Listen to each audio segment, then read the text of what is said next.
one condescending. Comment on live television, one serene reply no one expected. What transpired shook the world of law and redefined what we mean by ultimate excellence. If you've ever been misunderstood, this one's for you. Press play to get started. And sometimes the quietest wins are the ones that resonate the loudest. Seeing Jasmine Crockett stand, firm not in anger or ego, but in grace and unbreakable readiness, reminds us that real strength doesn't always appear as dominance. It sometimes appears as dignity, as being the work when nobody is looking, as standing tall when somebody tells you you don't belong. We all have times when we're underestimated, overlooked, or told that we're not enough. But in those times, we have the choice of what makes us our titles or our truth. And perhaps, just perhaps, that's where true excellence resides. Not in boisterous rooms, but in the quiet bravery to show up prepared with heart, with facts, and with the profound understanding that what we do matters. Dershowitz believed he could humiliate Jasmine Crockett right on live television. 85-year-old Harvard law professor Dershowitz didn't appear intimidated at all behind his highly polished mahogany desk on a CN legal panel.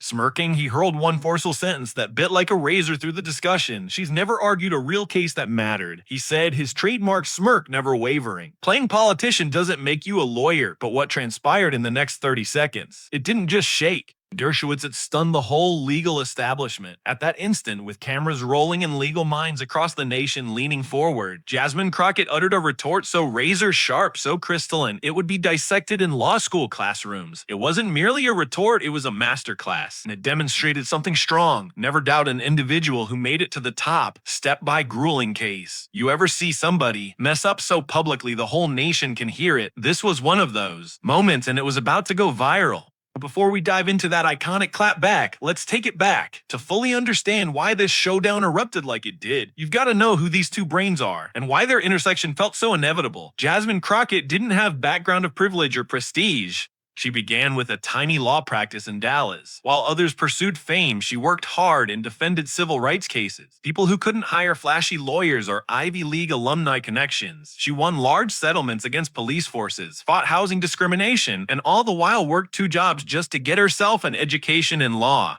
And when she arrived in Congress, she didn't leave her legal talent in her past. She took it into each committee room and onto each House floor. Her tough, no-nonsense style of questioning had already begun making waves in Washington. Now compare that to Dershowitz. For decades, he was considered legal royalty.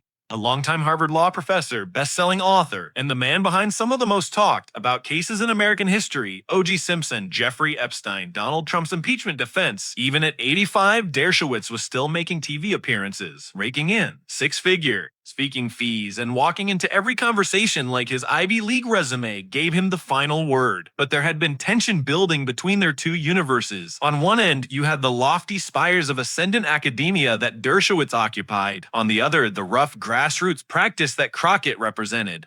For months, Dershowitz had been taking subtle shots, speaking out against politician lawyers who, as he put it, were dumbing down the profession. He never used Crockett's name, but insiders could guess easily enough whom he meant. This wasn't just personal, it was generational, cultural, class-based.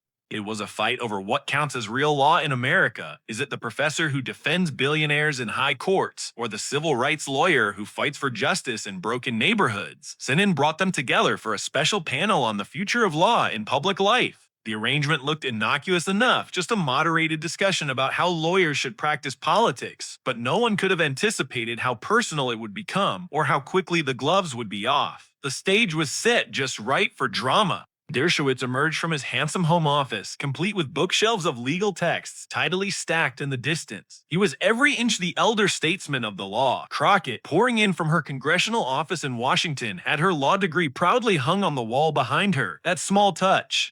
It would come into play in a big hurry. At 8 p.m. Eastern, the live stream began. More than 400,000 individuals were watching. Legal Twitter was ablaze. Some law school faculty members had gone so far as to require the panel as mandatory viewing for their classes. They didn't realize it yet, but they were about to see a public dismantling that would be analyzed for years to come. The debate began well enough for the first 20 minutes. Civil, respectful. They spoke briefly of the difficulties of legal studies, of how lawyers are viewed by the public, and what the future generation of legal minds can expect. Anderson Cooper moderated with his usual smoothness, and for some time, both guests maintained their professionalism. Then came the question that turned everything around. Professor Dershowitz, Cooper inquired, "You've been openly critical of attorneys who get into politics. Do you believe that legal training works to your advantage when you're in a political position?" Dershowitz leaned back in his chair, fingered his glasses with a practiced calm, and answered with that characteristic academic tone. "Well, Anderson, I believe we have to differentiate between politicians who happen to have law degrees and lawyers who happen to be in politics," he said, stopping just long enough to look over at Crockett's monitor. "Actual legal practice is years of multifaceted litigation, appellate work, thorough constitutional analysis. It's not something you learn along the way." Crockett didn't blink, but her intimates could catch the fleeting narrowing of her gaze. She'd heard it before, this same type of haughtiness masquerading as scholarship. Cooper, sensing the tension, prodded again. "Are you saying that certain political leaders are not competent to discuss matters of law?" "I'm saying," Dershowitz responded, his tone now more pointed, "that arguing cases before the Supreme Court is worlds apart from grandstanding in committee hearings. One is legal scholarship, the other is performance." That word, performance, hit like a slap. Legal Twitter exploded. Across the country, law clerks, attorneys, and students stopped what they were doing. Everyone sensed it. Something big was about to happen. Crockett didn't utter a word. She merely reached for her pen and scribbled something on her notepad. She'd been understated before.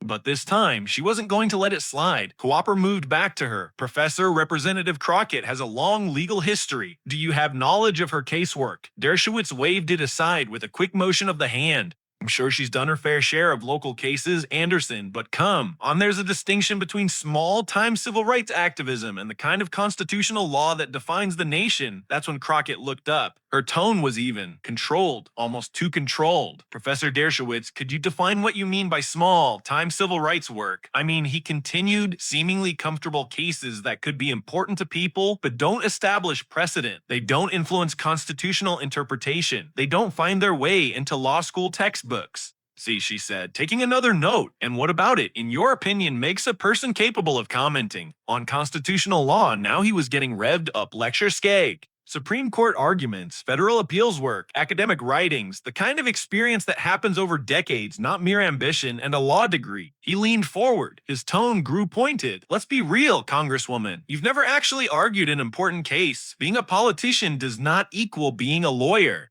4 seconds of quiet passed, but it was as long as a minute. Crockett's lips twitched into the tightest smile. Not angry, not shaken, just the expression of someone who's been underestimated her whole life and knows just what is going to occur next.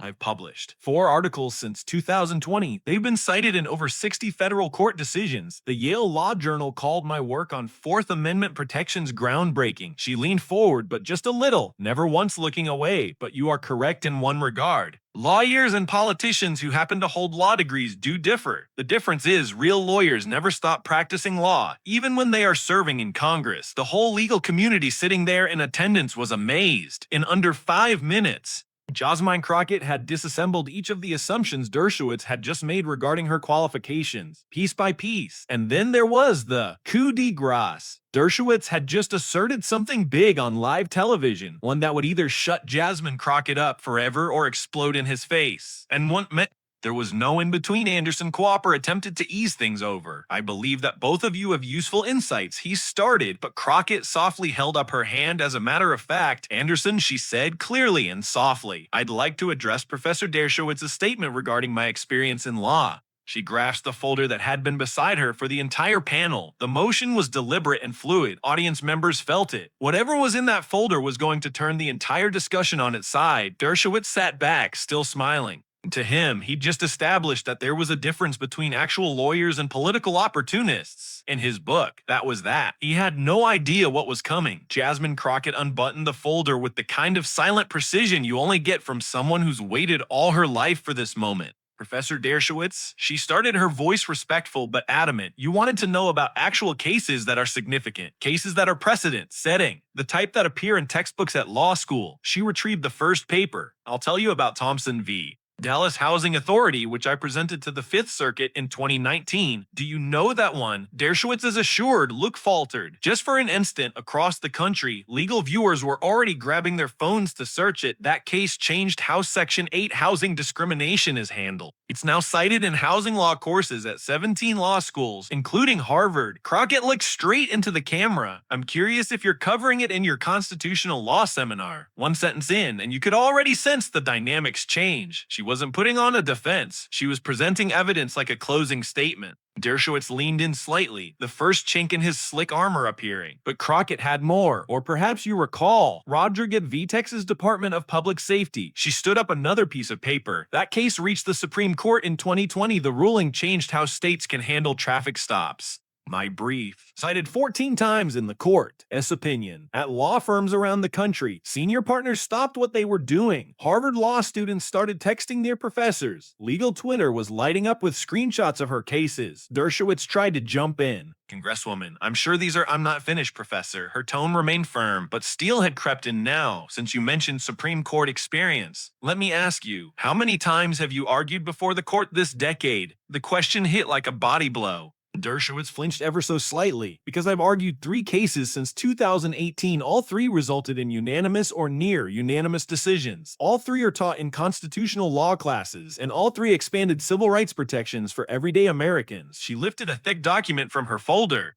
Here's my brief from Williams v. Federal Bureau of Prisons, which the court just decided last year. The court embraced our framework for prison healthcare rights. Justice Roberts commended the legal analysis in the majority opinion. Anderson Cooper remained silent. He couldn't, nobody could. Law professors viewing live were scrolling up every citation and verifying them all. Every single thing she said was verifying. But she wasn't finished. Professor, she said gently, you mentioned that real legal work requires scholarship, so I'm curious, when was your last peer-reviewed article in a constitutional law journal published? Dershowitz looked genuinely uncomfortable now. Before he could stammer out an answer, Crockett continued.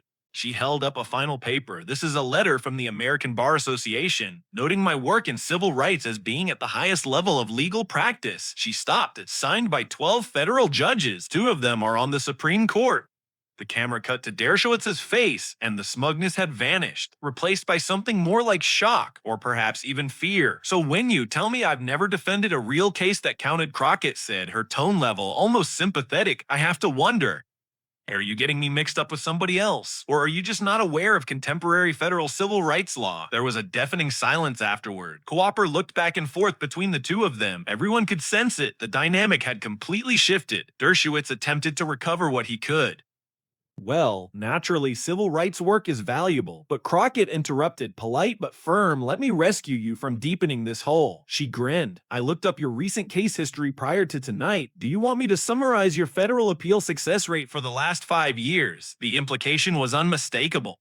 She had done her research, she knew his record, and it wasn't good. For the first time in decades, Alan Dershowitz was utterly speechless. On live TV, legal circles recognized that they were being treated to something historic.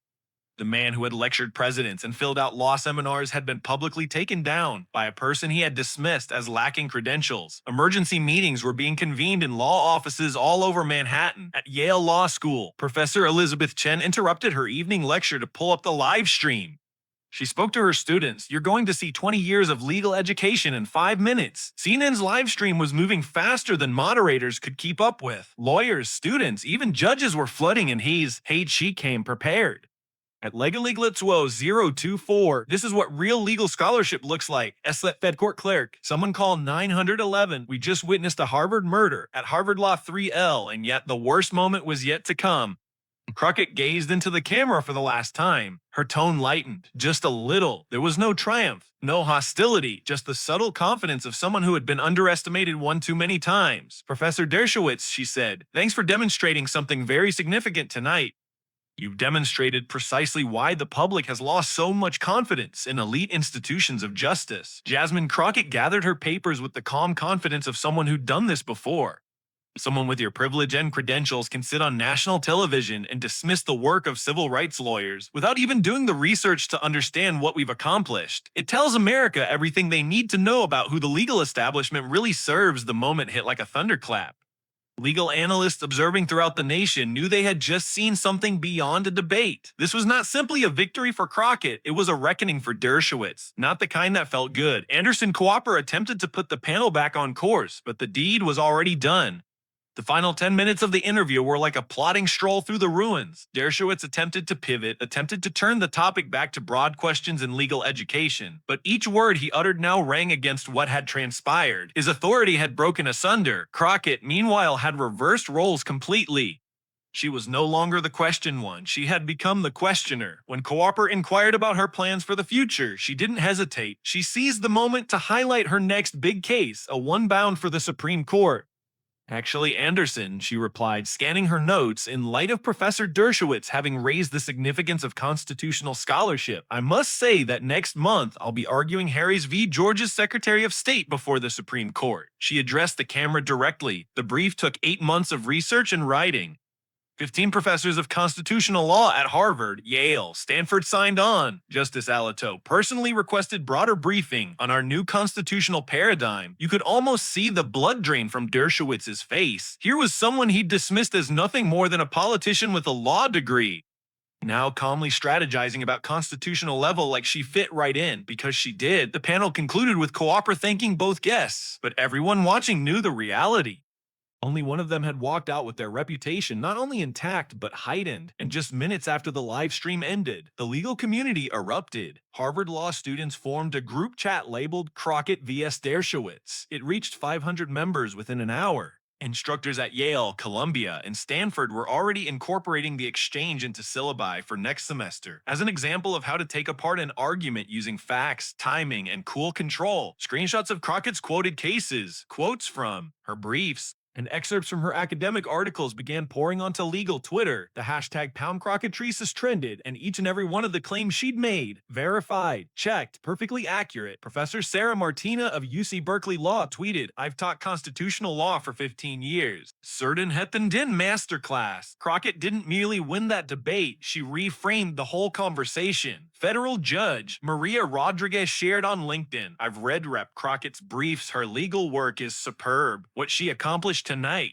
that's just a typical Tuesday for her." Everyone wasn't applauding her, though. Conservative legal commentator Jonathan Hayes attempted to spin the moment. This was a sting. Crockett obviously came to ambush a renowned scholar, completely unprofessional. But that rationale didn't survive. Lawyers everywhere responded immediately. Arriving armed with facts isn't an ambush, one shot back. It's what competent lawyers do. Meanwhile, Dershowitz's phone began ringing off the hook. His publicist, his book agent, his assistant, they all wanted to know how they were going to spin this one. Harvard Law School released a brief, sharp statement. Professor Dershowitz's remarks do not represent the opinion of Harvard Law School concerning the contribution of civil rights lawyers to American law. It was courteous, but insiders in the legal community understood what it actually signified. Harvard was retreating.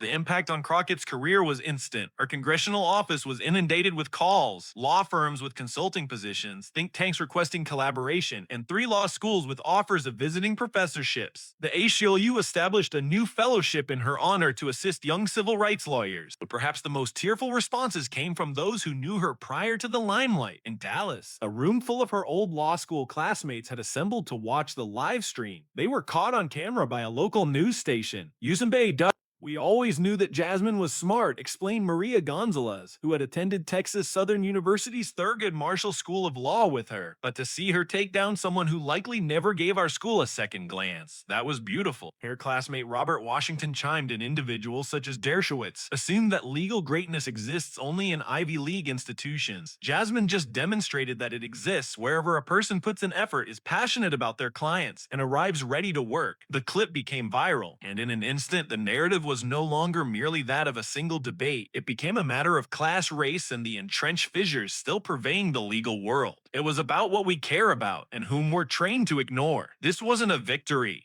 It was a change in the legal culture televised to 500,000 people, and no one who watched would ever forget it. The social media response was huge and unparalleled in anything legal. TikTok lawyers posted summaries of Crockett's arguments. Instagram law pages posted concise summaries of the main cases she mentioned. Even LinkedIn, traditionally set aside for dry resumes and promotions, was abuzz. Doctor Michael Roberts, a professor of legal studies at Howard University, posted a resonant thread that received more than 50,000 retweets. Tonight wasn't just a debate, it was a masterclass in how institutional bias blinds us to brilliance that doesn't follow traditional molds. Crockett didn't just defend herself. She revealed how elite legal culture routinely dismisses excellence when it comes from unexpected places. He closed with this: Dershowitz made the classic mistake. He confused credentials with competence, pedigree with performance, and that assumption might cost him everything. Instagram entertainment lawyer Patricia Wong shared, "I've been practicing 20 years. I've never seen anything like what Crockett just did. She was prepared, precise, and absolutely devastating, without raising her voice or losing her calm. But the reactions that hit the hardest, they were joined by young lawyers of color who recognized their own path in Crockett's and Maine Crockett's."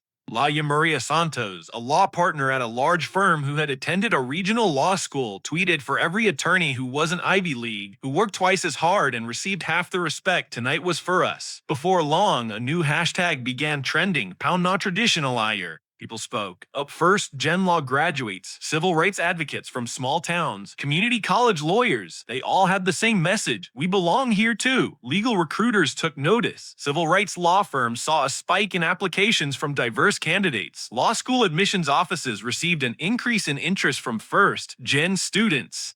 And it all began with one woman, one folder, one moment, live on national television. The Crockett effect was larger than one moment. She had inspired a generation of young attorneys who finally witnessed someone like them rising to the top, without influence, without privilege, simply through diligent effort and tight legal acumen. But then, something nobody could foresee occurred. 3 weeks post-debate, a group of Dershowitz's former Harvard students wrote an open letter within the Harvard Law Review. The title, "Learning from Failure, a Response to Recent Events." It was signed by 43 lawyers, individuals who had once attended Dershowitz's famous constitutional law lectures. In the forced after Pratistal were Sakashina Wandek Shears. And it was unprecedented. As students, we were taught to admire Professor Dershowitz's achievements. The letter started, but recent events have compelled us to address the blind spots in elite legal education. And then, in respectively blunt language, they stated, Rep.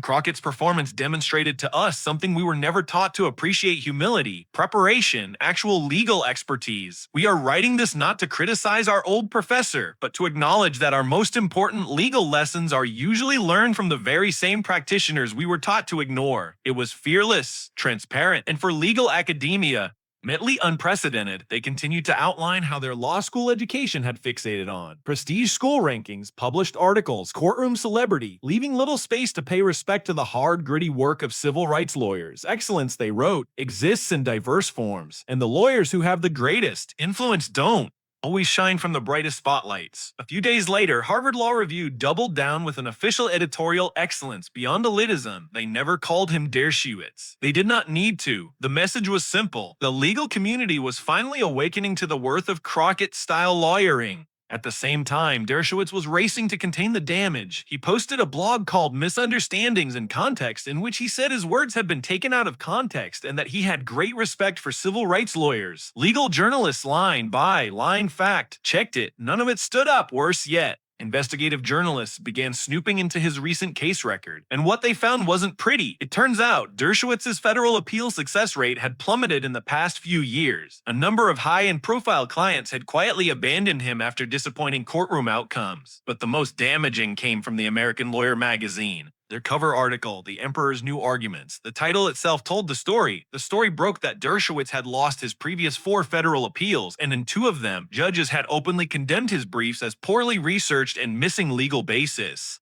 An unnamed federal judge was quoted to say, "There's a difference between being a famous lawyer and being a good lawyer. Fame doesn't win cases. Preparation does." And then came the section that made everyone gossip. Dershowitz had been billing $2,500 an hour on court, rejected legal work. He paid him $4 million for a brief the judge called frivolous, one former client said. Meanwhile, lawyers like Crockett are winning cases that actually shape the law. The legal community responded quickly. 3 of the nation's most prominent law firms removed Dershowitz from their of counsel roles without fanfare. Speaking fees evaporated. Even Harvard Law made the move, issuing a statement that his constitutional law seminar would be restructured come next semester. Translation: his role was being cut back, while Crockett was just warming up. Her office put out the word that she'd be teaching a masterclass on federal appellate practice at G. Sloan next semester. She concluded with these words: "Lawyers don't just fight in courtrooms, we fight in systems, and the systems won't change until the people practicing law look like, sound like, and come from the same places as the people the law is supposed to serve." The crowd stood up, because in that instant, even Harvard couldn't help but deny it. Legal greatness isn't found in a zip code, a surname, or a school ranking. It's found in being ready, in putting in the work, in showing up time and again for the most vulnerable among us. Dershowitz didn't show up for the ceremony, and that fact, it spoke volumes. For years, he was a regular at Harvard Law School graduation ceremonies, delivering keynote addresses, shaking hands with up-and-coming stars, soaking up adoration. But not this year. This year, Harvard asked Jasmine Crockett. That one choice rang out around the legal community. The definition of greatness is shifting. No longer was it solely a matter of where you attended school or who mentored you. It was about what you did, what you accomplished, the lives that you altered through law.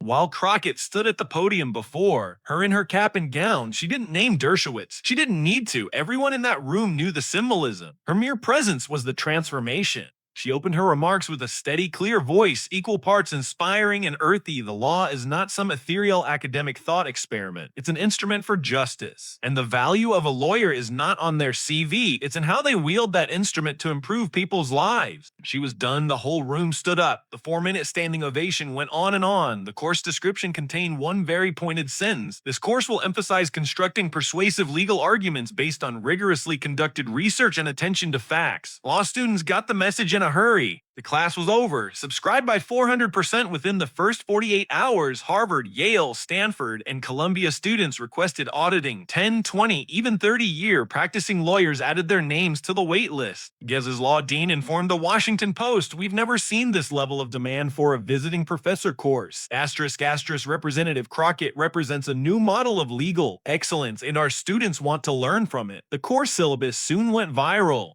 It focused not on celebrity court cases or flashy lawyers, but on the landmark civil rights rulings, Supreme Court opinions that expanded justice, appellate briefs from small firms that had changed American law. Crockett coined it precision advocacy, the science of winning by systematic preparation, rather than performance. In an interview with Above the Law, she succinctly stated, "The law isn't a performance. It's a tool, and tools don't work unless you know how to use them." And all at once, the whole legal profession was wondering the same thing. Have we been aiming for the wrong kind of excellence all these years? Hiring partners at major firms said clients were asking new questions, not about where lawyers went to school, but about their actual win rates and case history. One general counsel for a Fortune 500 company told a conference audience, "We realized we'd been paying top dollar for top diplomas, not top performance." Law firms adjusted. Their websites started featuring client victories, case results, and testimonial quotes, not just Ivy League degrees. Recruiters expanded their targets, no longer limited to 12 top law schools. They started recruiting from local programs with reputations for practical training.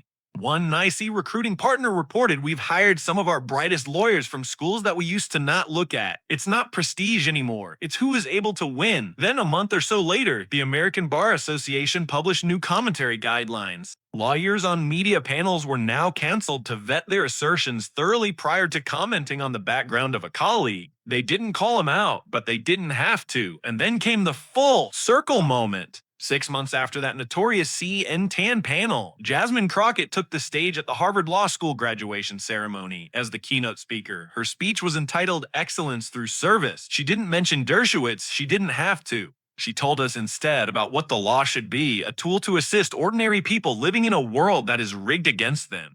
And it did not let up. Soon after, law schools nationwide introduced new clinical programs on civil rights law, actual hands, on practice for students hungry to take a page from Crockett's book.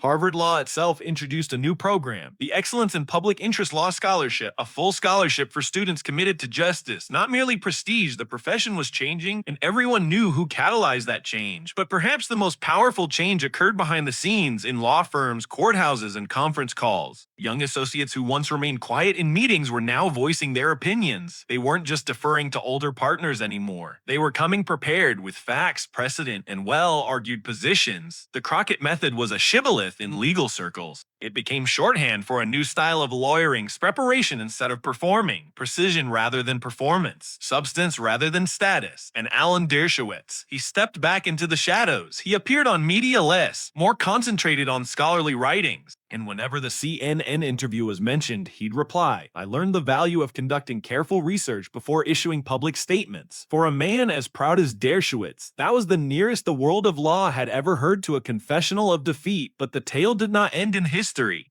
That 8-minute exchange, the instant Crockett calmly dismantled decades of elite legal hubris, became legendary. Law professors included it in their syllabi. Clips of her response were played during lectures on courtroom rhetoric and compelling argument. Legal textbooks mentioned it under effective oral advocacy. Because Jasmine Crockett hadn't simply defended her credentials that evening. She redefined American legal excellence, not with snark, not with agomania, but with facts, with calm, and with the sort of quiet determination that's impossible to miss. And for anyone still unsure, do you ever underestimate someone based on where they went to school, their origins, or what their accent is? Just ask Alan Dershowitz how well that line of attack worked out for him. If this story taught you a whole new side of what genuine legal greatness looks like, go ahead and like, subscribe, and share with someone who needs to see it, because in a world full of Alan Dershowitzes, we need more Jasmine Crockett's and the courage to speak truth to power when it matters most.